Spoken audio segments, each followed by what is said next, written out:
Hallo zusammen, ihr Lieben. Wir schauen in die Neumondbotschaft rein. Ich klinge wieder ein bisschen verschnupft, ich kann es nun auch nicht ändern. Okay, alle Infos findet ihr unten in der Beschreibung des Videos. Ich möchte euch gar nicht lang zutexten. Und ich habe jetzt hier zuerst mal die Intuitionskarten von Martin Zoller, um zu gucken, wie die Energie für den Neumond ist, was uns gesagt wird. Okay, es geht darum, dass der Neumond dir eine Möglichkeit mitbringt, wo du eine Situation aus der Vergangenheit, also hier weht dir der Wind der Vergangenheit nochmal um die Ohren, wo dich jemand nicht so behandelt hat, wie du es verdient hast, in den Ausgleich bringen kannst. Ne? Hier steht jetzt Respekt drauf. Für mich ist es immer so, dass ja, einer tut, was der andere empfängt. Möglicherweise weiß der gar nicht, dass es respektlos ist, aber für dich wirkt es halt so. Und hier scheint dir das Schicksal in die Karten zu spielen. Und du kannst endlich irgendetwas beenden. Ja, beenden. Hier haben wir nämlich den Tod unten. Und so stehen lassen, wie es ist. Oder für dich als nicht mehr wichtig wahrnehmen. Oder als abgearbeitet. Wenn hier die Karte Tod kommt, ne, dann haben wir eben dieses, dass wir akzeptieren, dass Dinge so sind, wie sie sind. Dass ein Zyklus abgelaufen ist und dass sich etwas vollendet hat. Und das passt ja wunderbar, wenn wir Neumond haben, ne? Und das fängt alles wieder von vorne an. Spannend. Okay, dann verfeinern wir das mal ein bisschen. Guckt mal, hier haben wir den wunderschönen Apfelbaum, den Hüter des Sommers. Es geht um das Thema Wachstum. Natürlich auch speziell das Ding Vitalität, Erfolg, Fülle, Leidenschaft zum Leben. Hier ist es aber so, dass man nicht darauf wartet, dass das einfach so passiert, sondern dass man auch nach vorne strebt, dass man Energie aufnimmt, dass man den Träumen eine Richtung gibt und dass man auch hinein investiert in das, was man möchte, damit man hier die reichliche Belohnung erhalten kann. Dieses Akzeptieren, dass etwas zu Ende ist, ist hier eigentlich die tragende Botschaft, denn nur von diesem Punkt an kannst du dich neu fokussieren und deine Seele fühlt sich gut und das ist ganz wichtig, weil du, wenn du mit Freude und Begeisterung vorangehst, auch für dich viel Leichtigkeit ins Leben bringst und auch vielleicht später verstehst, warum es wichtig war, so zu handeln. Hier haben wir auch die meiste Energie im Sommer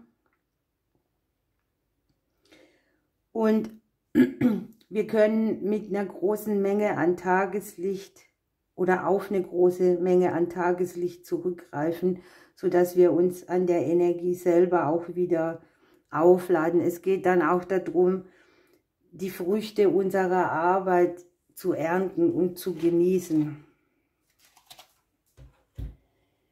Ja, ja. Was sagt uns Merlin dazu?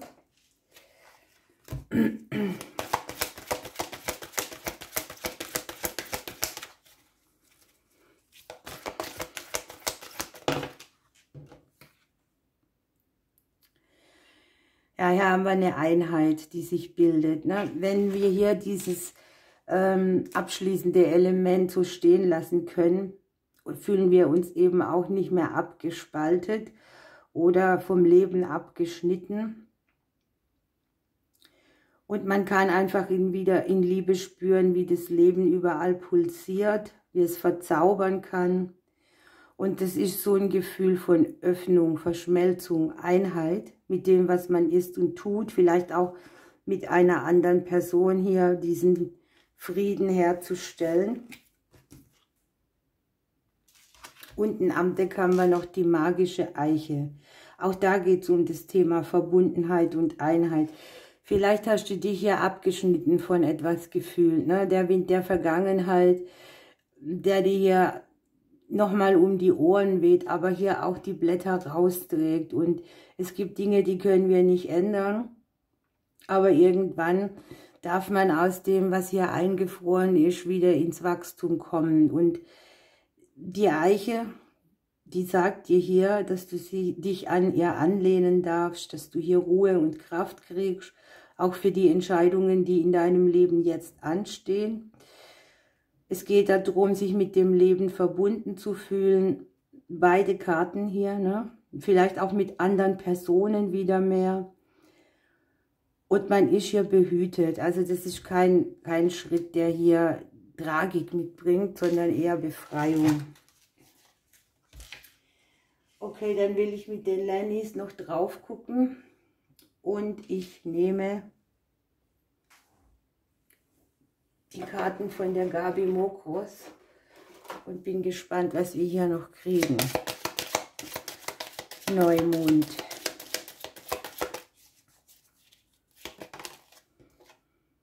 Ja, der Turm zeigt sich. Also hier hat sich was abgespalten. Hier gibt es vielleicht eine Situation, wo du dich von irgendwas, von irgendjemand verabschieden durftest. Und das hat dich so getrennt, ne? Vielleicht hast du dich auch zurückgezogen, dir hat etwas wehgetan. Ich meine, der Turm und das Pendant der Einheit dazu, das ist natürlich wieder selbstredend, ne? Es geht darum, Harmonie zu empfinden, Frieden mit etwas zu schließen,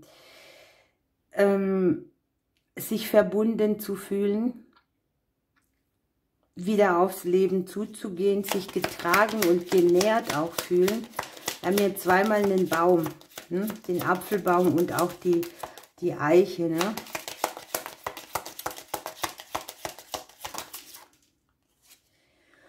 Ja, beende deinen Rückzug, lass den Mangel hinter dir.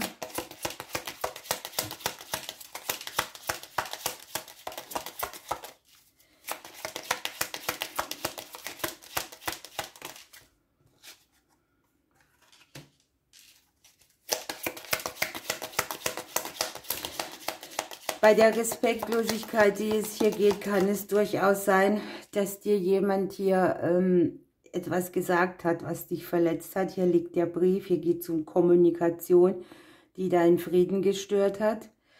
Möglicherweise hat sich jemand auch von dir einfach ohne Worte zurückgezogen oder andersrum.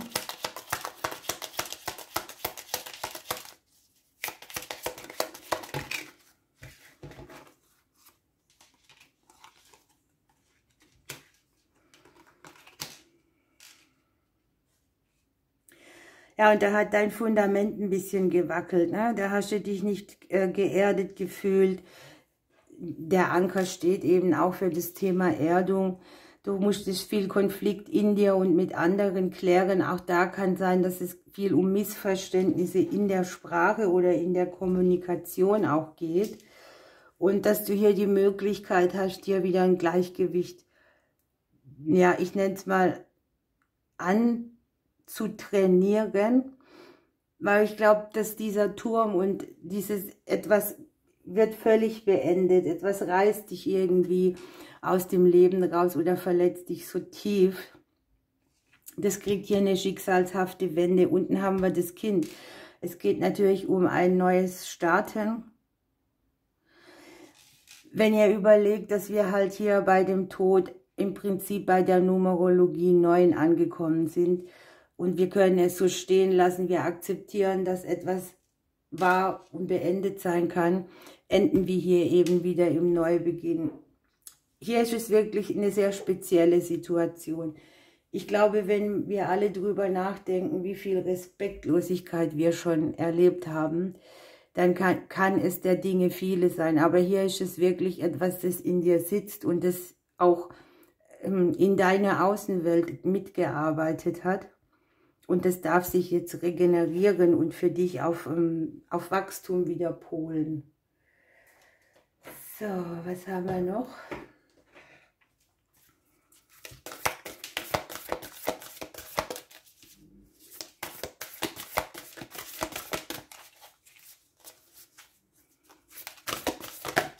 Uiuiui. Mit Karacho kam sie raus. Ja, es geht darum, wer in der Welt bist du eigentlich, ne? Wie sieht es aus? Wer darf was mit dir machen? Das ist sehr passend. Ich brauche mal nochmal meine Brille, hier steht nochmal was drauf. Ja, gebe hier etwas deinem neuen Ich, einen Ausdruck sozusagen, ne? Etwas Neues, etwas will sich in dir, an dir so formen, dass du mehr deinen Platz auch im Leben hast oder in der Welt. Etwas zeigt sich eben mit neuer Gestalt und das ist ja eine sehr persönliche Sache. Das betrifft dich als Mensch, als Lernaufgabe, als etwas, wo du an dir selber auch und über dich hinausgewachsen bist. Wir haben hier 2 Krafttiere, das passt eigentlich sehr gut, denn die Kuh, die sagt dir, guck mal wieder dahin, wo es Gutes gibt, für dich ist Gutes vorhanden, da kommt Wachstum, da kommt Stabilität und Erdung. Und mit dem Wolf als Führungskraft heißt es halt auch, nimm wieder Lebensenergie auf, geh voran, bleib nicht stehen, lauf auch nicht an der Fülle des Lebens einfach so vorbei, sondern akzeptiere, dass die Umstände dich irgendwie geformt haben und das gilt es jetzt zu erkennen. Also lass dich nicht vom Leben oder von anderen in eine Ecke drängen oder in eine Position, sondern nimm wieder Führung auf. Der Wolf steht sogar dafür, dass man praktisch so wie seinem Feind gegenübersteht und ihn besiegen kann. Das mag ein Schatten sein, das mag eine Situation sein, ne? Es ist wichtig, eindeutig zu kommunizieren, deshalb haben wir hier auch den Brief. Und hier ist ein ganz großer Reifeprozess, der einen neuen Abschnitt ankündigt.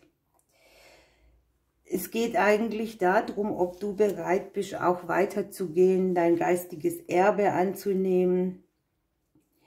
Und es geht auch ein bisschen darum zu initiieren, ne? Ja, lern dich selber kennen, also finde deinen Platz, ja. Man wird immer ein bisschen geprüft und geschult und vorbereitet für Dinge, bei denen man erst später versteht, welchen Zweck die hatten.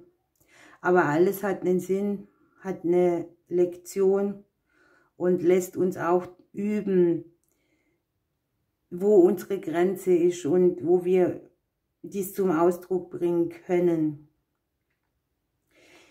Die Kuh zeigt ja hier auch an, dass wir Zeit zum Verdauen hatten, ne? Und wenn die Zeit vom Verdauen vorbei ist, geht es eben weiter. Und der Wolf sagt dir, nimm dazu wieder die Führung auf.